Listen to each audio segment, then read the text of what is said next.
Oh, cool. Oh, So whoa, check this out. This is the map. Nice. This is huge. This Oh is my new, God. and this gives you kind of a look at the area and everything you can do in this area. Oh, that's so cool. Hello, Guardians, and hello, Justin. Hi, Zach. I have a lot of new Destiny 2 footage for us. I'm to very take a look excited at. to see this footage. So I got a chance to head up to Bellevue, where our friends at Bungie are located, and spent, gosh, I think about 6 hours playing Destiny 2. I'm so jealous. Is this that European dead zone I've heard so much about? So yes, so this is the European Dead Zone. This is one of the kind of like patrol zones or explorable areas. This is kind of the first one that opens up in the game, and so this is what we're going to be checking out today. Around 25 minutes of footage here, showing off a lot of things that you can do. Bungie once again showing off their environmental design prowess. Oh my gosh, I mean, it is, the game is beautiful, right? As anyone who played the open beta last month saw, like, it is stunning. Yeah. So we're going to start off here. We're going to head up to meet Mr. Devram K. Oh, okay. So each of kind of the main zones, from my understanding, have a kind of a lead NPC. And so Devram is kind of the main NPC for the EDZ. Okay. He is a sniper. He's A-okay. He's A-okay. I've heard quite a few new voices over the comms lately. Hawthorne says we have you to thank for that. It's a good thing, too. While you were gallivanting about the system, matters got a bit sticky here in the dead zone. If you've got a moment, we have plenty of things that need doing. Interesting. So he's kind of the overseer of the zone. You can see he's got some stuff that you can buy if you want, and then he also has a reputation. So there are a bunch of activities that you can do in these zones, and as part of the reward for them, as well for kind of exploring the space, you can get these EDZ tokens and these little dust-like things that you can turn into him, increase your reputation. You get a nice fancy engram. Oh, cool. Oh, So whoa, check this out. This is the map. Nice. This is huge. This Oh is my new, God. and this gives you kind of a look at the area and everything you can do in this area. Oh, that's so cool. Oh, I wanted something like this so badly in Destiny 1. Yep, well, now they have delivered. And not only have they given you a map, but they've put in a ton of things on there. So we're going to check out most of these today, but kind of the first big thing that is completely new to these zones are what are called adventures. First of all, you can see a public event timer, by the way, Justin. How about that? Yeah, thank goodness. So adventures are, I guess you can think of them as side quests, sort of. The story team at Bungie kind of described them saying that, like, if the campaign is a novel, and kind of the story that you're experiencing in the campaign is kind of this like big, robust, story that takes place over multiple chapters. Yeah. Adventures are short stories. So these are kind of like self-contained little adventures that still have characters and VO, and you learn more about the world and about the characters. Devram's speaking to you a lot through most of them, but you can pick them up just kind of anywhere in the world. And one thing that is interesting, I did a little edit there, took a little detour on the map, but one thing that's interesting is that when you first go to this zone, there's kind of a certain set of adventures that are available to you, but as the campaign progresses, as the story goes on, other ones kind of open up, cool. corresponding to light level. So we can run over to, try not to judge my shooting abilities too harshly. Oh, and I see that next to the enemy name, it has an icon next to them. I assume that shows like what race they are. So that's like the Fallen insignia. Yeah, I think it's also. So here's another thing that's new. These are high-value targets. Oh, nice. So these are kind of new elite enemies that are positioned throughout the world. You can see when they're nearby, there's going to be a little piece of text that pops up on screen at the bottom that says like a high-value target has landed nearby. Yeah, I saw that earlier. So there you go. Nice. Pick that guy out. And when you kill him, you see a high-value target has dropped his plunder. So there you go. So cool.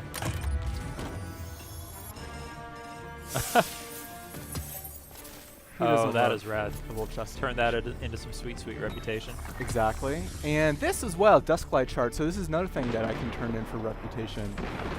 It seems like it's not, as far as I can tell, so there's a lot of things, Justin, by the way, that I can't really talk about. Okay, sure. Things that I played. Yeah. But as far as I can tell, that the sole purpose of that is to increase your reputation. Cool. I'm gonna pry you for details on the stuff that you can't talk about after we're finished. Recording. Well, all in due time, Justin. We're only a couple weeks away from launch here. I can't believe it's almost time for Destiny 2 already. Oh, I know. I'm so psyched. To put this Cabal communications cipher to use. The Red Legion fighting the Fallen for a change. Great idea. I can extract archived audio transmissions from any Fallen in the area. Nolan North returning as the Ghost. Of course, and I'm not sure who the actor is for Devram K, but I really like the performance. Nice. Already, I mean, you can tell that kind of some of the new characters I met in this zone, you know, they have kind of I suppose, a tone and a quality to the writing that's very reminiscent of some of the stuff that we saw with the Taken King. You know, Okay, good. and how that kind of introduced us to did you log back in and do any of the Age of Triumph stuff when that all got booted up? Sadly, I did not. Oh, man. I completed my year 1 book. Oh, so nice. I did that So before. I guess was that Taken King? Or That was should get you some rewards in Destiny 2. Oh, good. They had some stuff where if you went in and accomplished certain milestones in Destiny 1, those would translate into some rewards that you'll get in Destiny 2. Right. I'm sure that you know, Pretty once Destiny convincing 2 Fallen starts up and I impression. see you running around with Don't your mention emblem, I'm gonna have accents major around FOMO, but but that's okay. City dialects. Um, Meantime, I should say, by the way, I'm playing as the Warlock. Yeah. So I'm playing as the new Warlock subclass, which is the Dawnblade, I believe. okay, Dawnblade. Dawnblade, right. So this is kind of the fire-driven subclass for the Warlock. Nice. Did it feel so? You and I have seen and played this game in various states over the past few months. We were at the Destiny 2 gameplay reveal event in LA, and then there was the beta recently. Does this feel much different to you based on what we've played over the past few months? So in some ways, yes, and in some ways, no. And there's going to be a write-up on the can't believe PlayStation we have to blog, go by the back way, at into the the same time mines this again. video's up, so you can go kind of read more Chin about my up, you thoughts. two. But it didn't feel too different from what we had played back in May or at E3. As far as kind of the gunplay and the class abilities go, I know that there's been kind of a lot of changes that Bungie has made based on feedback from the beta. Yeah. So, you know, I don't want to speak too much to some of the changes there. Obviously, you know, those are kind of differences, more subtle differences I suppose affect some of the sandbox elements. But the thing that did feel really different is that, you know, we played a campaign mission, right? We played the first campaign mission. It's the same one that's in the beta, and we played the multiplayer. And so I think you and I both felt like, I should say, based on my experience here in the EDZ, exploding barrels have play a big role in Destiny 2, which I am a huge fan of. I was going to say, I see a lot of red barrels. You know what to do with those in video games. Indeed. You know, the campaign mission I think we both kind of thought was awesome and unlike anything in Destiny 1. And the multiplayer, they make some really smart tweaks.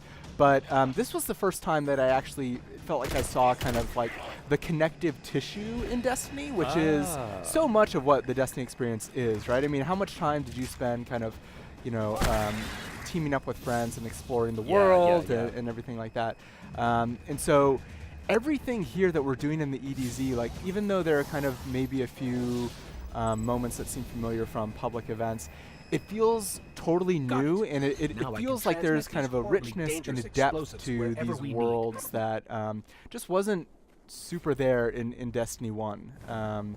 So that, I think, kind of, I guess kind of those connective tissue or those moments in between the campaign missions did feel really different and really striking. Yeah. And based on the new director, they've said that they're going to minimize the time that you have to spend going to orbit and like transporting between places and all that. Does it feel? It seems like they're just trying to make the game a lot more seamless. No doubt, there is.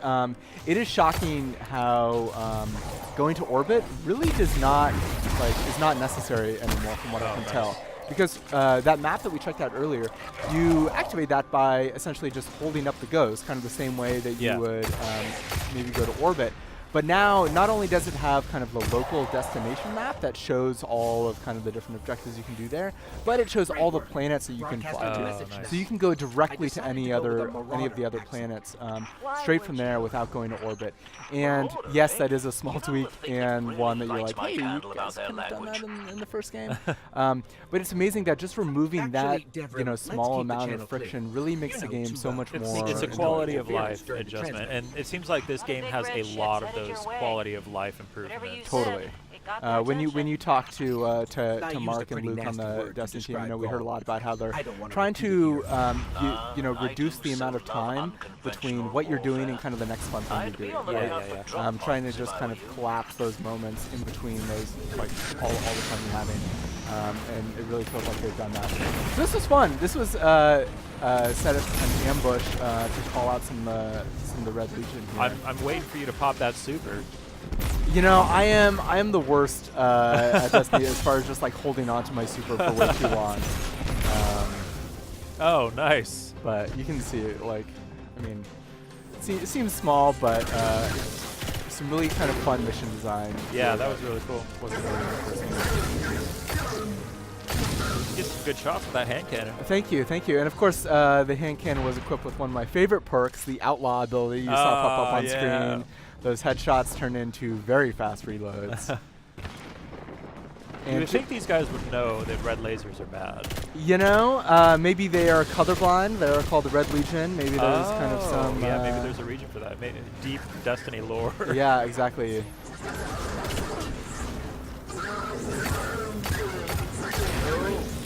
Nice. Yeah, so this is still that same adventure that we... This is we all started the same adventure. So, nice. It's taken us to a couple of different environments.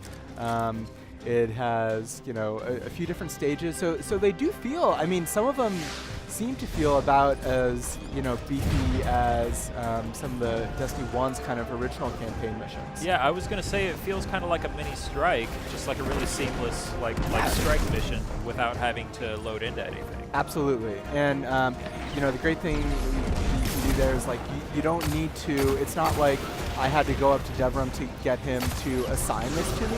Yeah. This was something that I just saw on the map.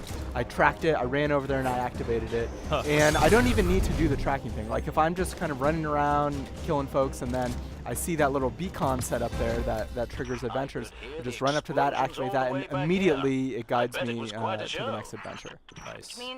Yeah, it seems like it really is kind of delivering on the promise of the patrol kind of ideology. Definitely. And, patrols, like they were in Destiny 1, are still there, but they're not even on the map. They're far and away kind of the smallest amount of thing that you can do in these worlds. So let's go check out something else. Maybe we can go check out a public event. So Fast travel. Fast travel. Oh! So yes, not only is there kind of the main area that you can land in, but there are multiple fast travel points set up throughout these worlds. And Nice. and I don't know, we didn't necessarily get into how exactly big each of these zones are, but they felt much bigger than a lot of the patrol zones in Destiny 1. And maybe it's the fact that you can always bring up your map and see exactly where you are in the geography that helps out. Yeah, I mean, being able to fast travel, such a simple addition to the game.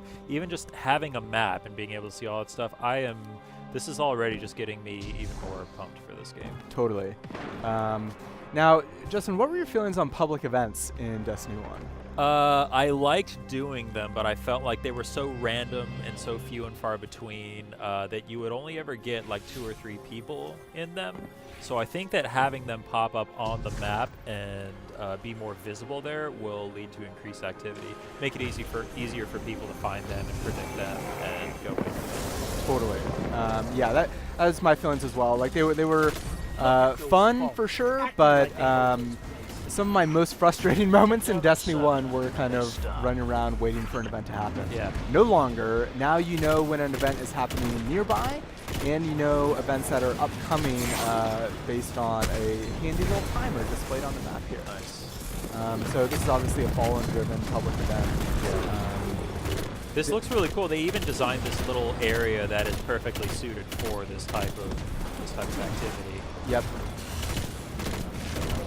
So one of the coolest things about public events, aside from just making them easier to find and easier to access, is that there are now hidden objectives that can lead to a heroic version of a public event. What?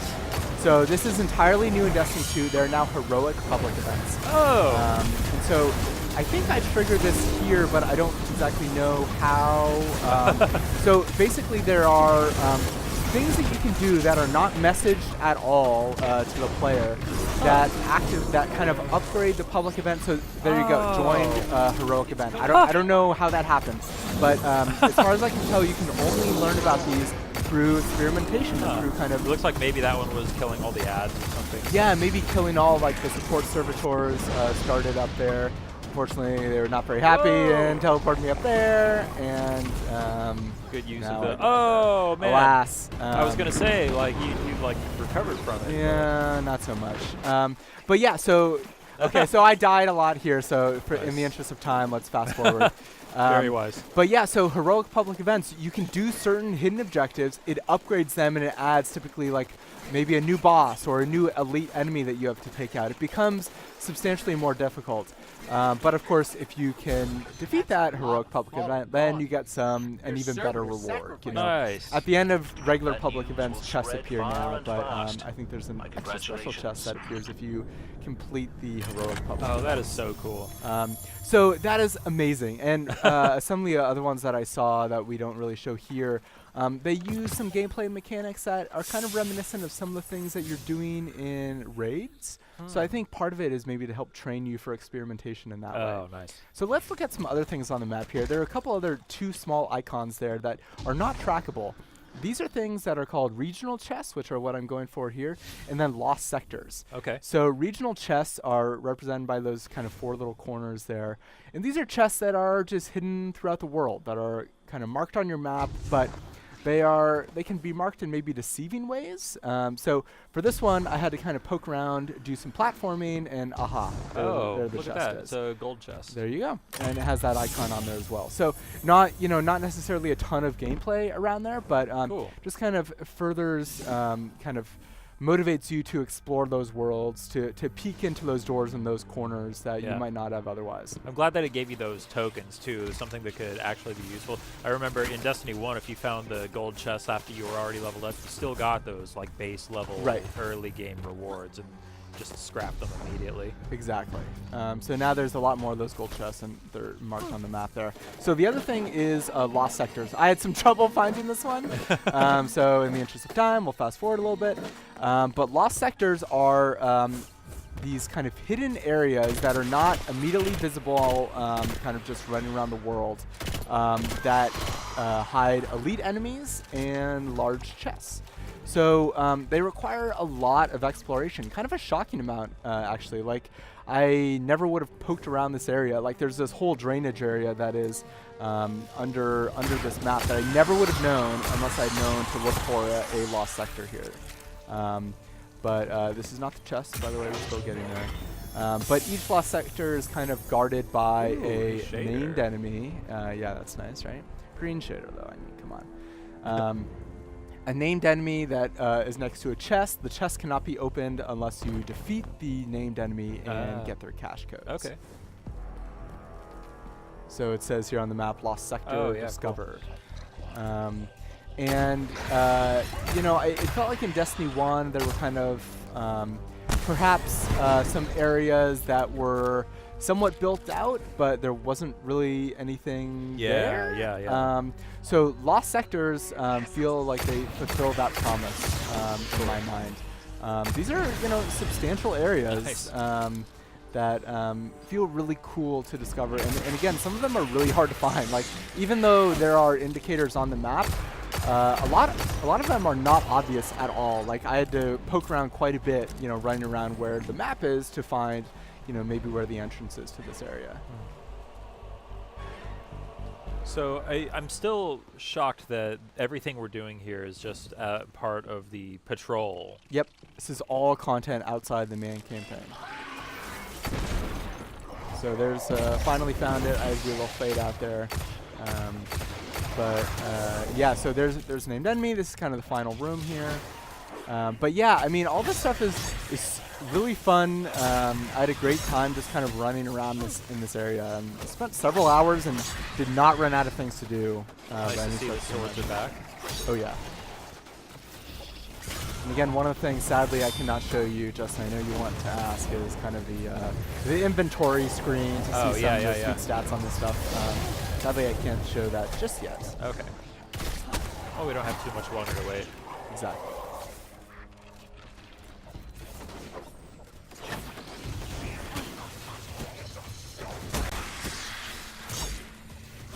I will say that I got to create this character and level him up to level 20 here, and I feel so that is one of the new abilities, right? You hold circle for anyone that plays the beta. Yeah, healing rift. It's amazing how much that changes my gameplay style as someone that tends to use support classes.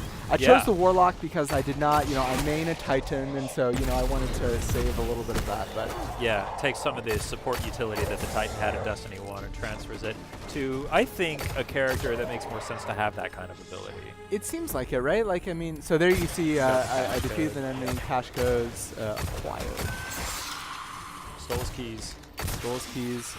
Well, I think we're wrapping up here in a little bit. Justin, any kind of other questions or anything else? I mean, I have a lot of questions. I don't think you're going to be able to answer most of them. But I'm happy to tell you no. I am really excited at the prospect of patrols in Destiny 2. It looks like they're far more fleshed out, lots more to do rather than just kind of running around killing stuff, doing patrol missions here and there. I'm really excited to just kind of hang out here with my friends and cruise around and do some adventures and check out some lost sectors. Yep.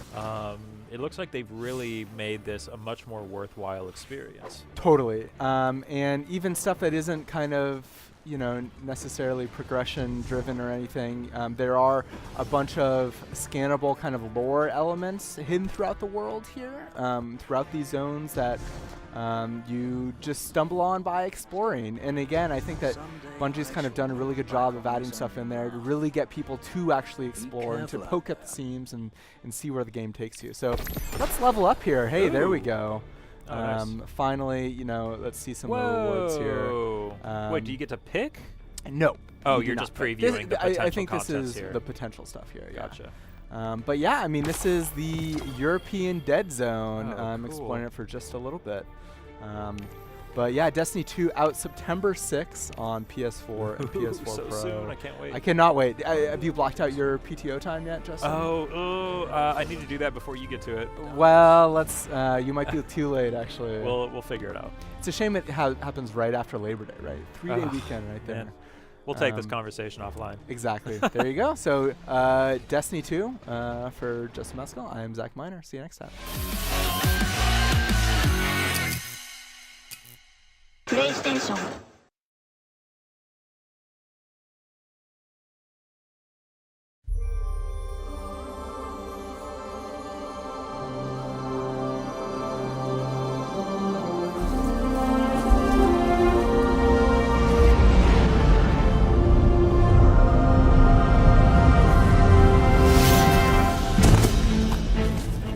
Welcome to the European Dead Zone. We're going to be spending a lot of time together, you and I.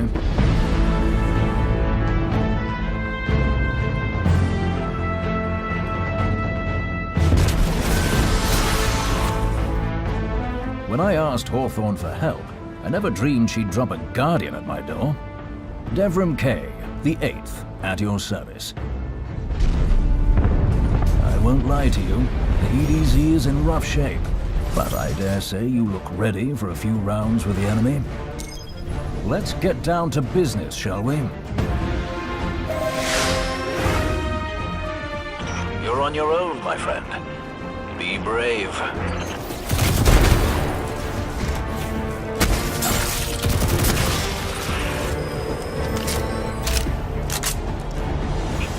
Excellent. What say you use your access to prepare a broadcast in Fallen speak?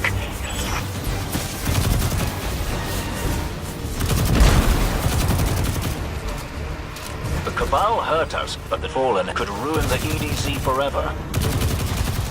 Put an end to this.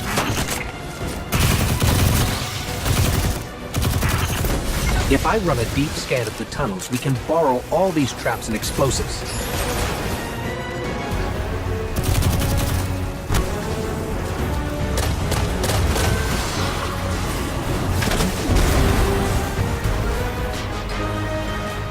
Got it.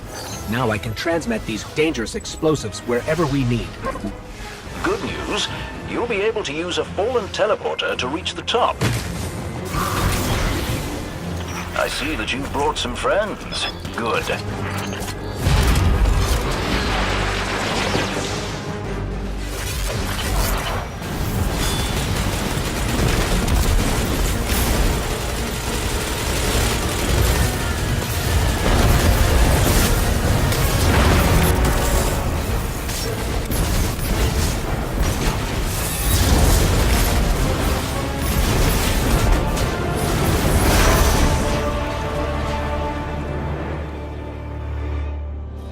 Make no mistake, we are fighting a war out here. That means scrapping for every resource we can. Enjoyed your little wilderness jaunt, did you? Now, the real fun begins.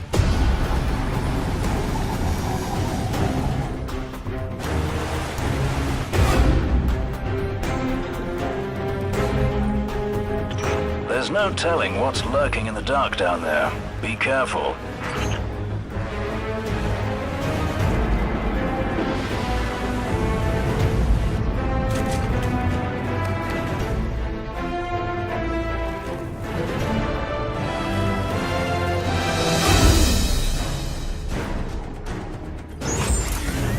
Impressive.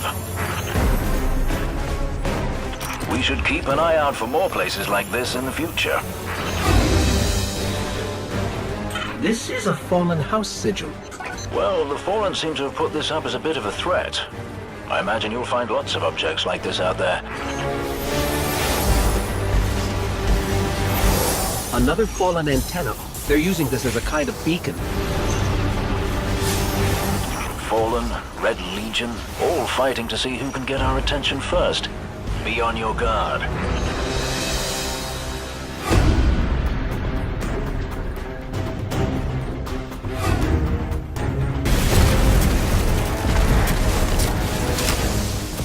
The Fallen are nothing if not persistent. Perhaps you could scatter them like breadcrumbs.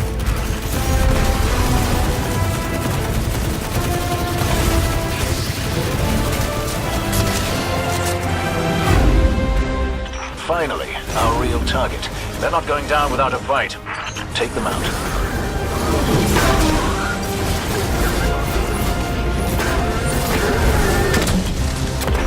Good work. Now, reach those turrets and give them a good thrashing. Aim well, my friend.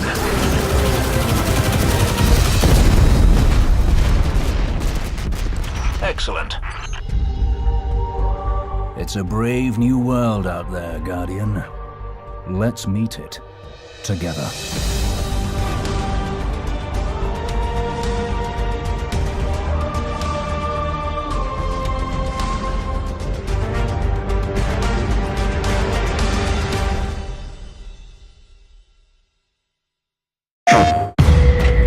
The city is secure.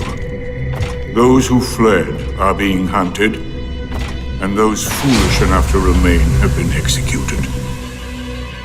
Do you see all that I have done?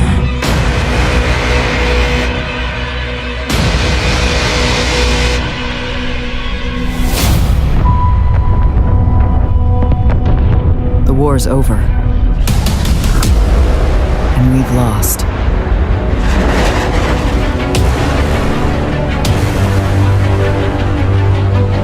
Our numbers will continue to dwindle.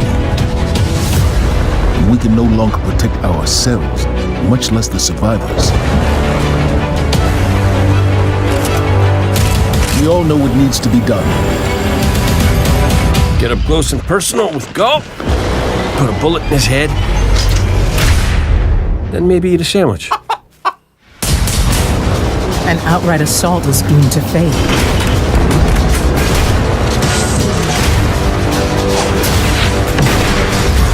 There will be no coming back. It's worth it. Red Legion want war. Give them war. Humanity never deserved power. I am God, and I alone am worthy.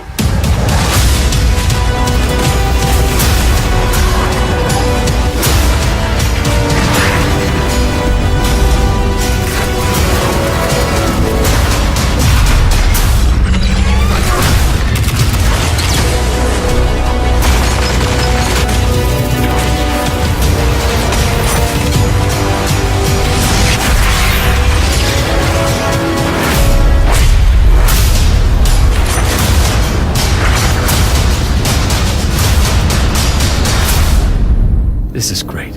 Anyone want a hug? No hugs.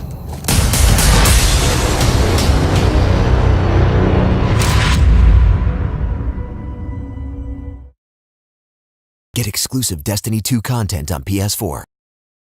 PlayStation